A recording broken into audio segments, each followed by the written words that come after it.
Hello all, and welcome to part 6 of Vestments in the Church. And I present to you today speaking on veils in the church. Not all of them, but some of them, the ones that you might be familiar with the most. As we go through some of these, I'm going to have a couple costume changes and show you different things, so don't be alarmed. The first one is the Humeral Veil, this long rectangular cloth. And I'm showing you, I'm making a cardinal sin by spreading it out all the way, just to show you the shape that it generally goes in. It's a lot longer than you think, which is why whenever a priest tries to put it on, especially by himself and over his shoulders, it never quite goes well. So I'm going to do my best right here, swing it around my shoulders, and to vest myself with this Humeral Veil. These Humeral Veils are usually pretty well ornamented. Usually has some nice design because you are usually doing something quite special when you are wearing a Humeral Veil. For a few moments you are veiling yourself from something that is quite sacred. The veil rests upon the shoulders of the celebrant and is clasped along the chest. And many of them also have pockets built in. As you can see here, some silk pockets to grab the item that you are going to use during the sacred liturgy here, whether it's a monstrance or another sacred vessel, but others just use the cloth itself, and it doesn't have pockets built in. Now, the first mention of this vestment doesn't come along in writings until about the 8th or 9th centuries, where it was a simple item that was shown wrapped around the shoulders of the priest, the humerus, and the humerus being that first bone that connects the shoulder to the elbow. I don't know all my anatomy there, but it covers the humerus, humeral veil. And in the Mass, the subdeacon would put on the humeral veil during the offertory and wouldn't take it off until after the conclusion of the Lord's Prayer, allowing him to hold the paten for the celebrant there. Now it's worn specifically to hold and process the Blessed Sacrament for adoration. In the liturgy of the exposition and benediction of the Most Blessed Sacrament, we see it brought out as a celebrant usually statically holds the sacrament in front of his people for adoration within the monstrance. On Easter and Corpus Christi, and even during the liturgy of Marian devotion, should it be the parish's tradition, the sacrament is moved, it is processed a little bit by a humeral veiled celebrant. One neat quirk is on Holy Thursday and Good Friday, the liturgy calls for the ciborium to be processed, and not the monstrance within the liturgy, still the humeral veil required to move the sacrament. Now the next veil I'm just going to hold up for you rather than place it on what it normally is, and that is the Chalice Veil.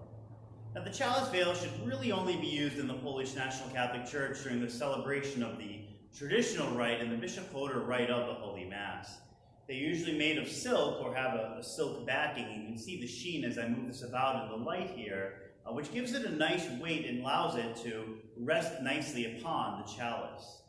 Now, mentions of the Chalice Veil don't come along until about the 16th century, which means about the start of the beginning of the celebration of the Tridentine liturgy, when many changes were made to the Mass, much of which many of our older parishioners are familiar with, as that was sort of the Mass that they were used to, the traditional rite, the Red Book Mass, as we can call it, in the Polish National Catholic Church. The reason for it was to keep the eyes of the catechumens from ever seeing the actual chalice during the celebration of the Holy Mass. At the conclusion of the Liturgy of the Word, they would be ushered out the back of the church before the chalice would be unveiled. And the unveiling of the chalice would be the signal to the beginning of the next part of the Mass, the Liturgy of the Eucharist. And again, nobody studying, no catechumens were allowed to see that at that point. There were also subsequent veils available if the priest were to be consecrating something to be put in his pyx, to be put into the ciborium, or even the monstrance. If they were out, if the parish didn't have something to place them in, to keep them hidden during Holy Mass, there were specific veils that should have been white, not necessarily the liturgical color as we see here, again, so the catechumens would not see them during the celebration of Holy Mass. Now this next vestment is a neat one, and perhaps one that many have not seen before, because it kind of borders the line whether it's an actual vestment or not, the Gremial Veil. Again, it's a neat one. Like the Humeral Veil, if we open it up, it's somewhat rectangular in shape, but you can see that it looks a little bit like an apron, made of silk, backed in silk in the back. It's to hang down, and it's meant to match the liturgical color of the celebration. But these things are meant to get really beat up. As one of the bishop's liturgical posture is to be seated, the veil as he's seated is to be laid across his lap.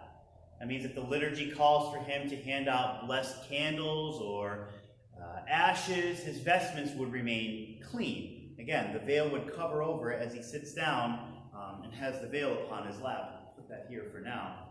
Its main use is for the administration of sacraments too, and to remain clean. So when confirming, he should have a veil upon his lap, so just in case when he's confirming with the holy oil, if oil drips, it just gets on this veil here. And again, in the ordination of priests and in the consecration of bishops, holy oil is used as well.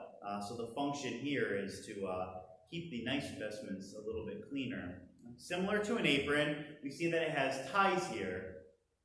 Unfortunately, these ties are rarely long enough to fit around somebody's torso.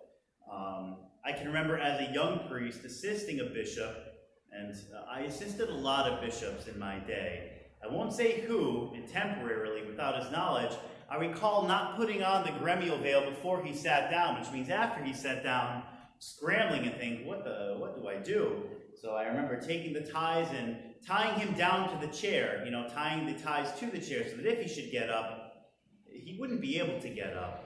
And realizing the error of my ways, it wasn't an error, I was trying to be funny, and humor's tough to come by in the church sometimes. I did untie it before anybody else knew except for one other seminarian. Hey, you got to do something to entertain yourself too, even in moments of the sacred. Now, little is known about the history of this garment. Apparently its history dates back to the late Middle Ages, about 1300, mid-1300s, when we first have a mention of what this does. In these earlier times, it wasn't just used by the bishops like it is today, it was used by priests during the celebration of Holy Mass, or again, when they gave ashes or candles out. It's not blessed.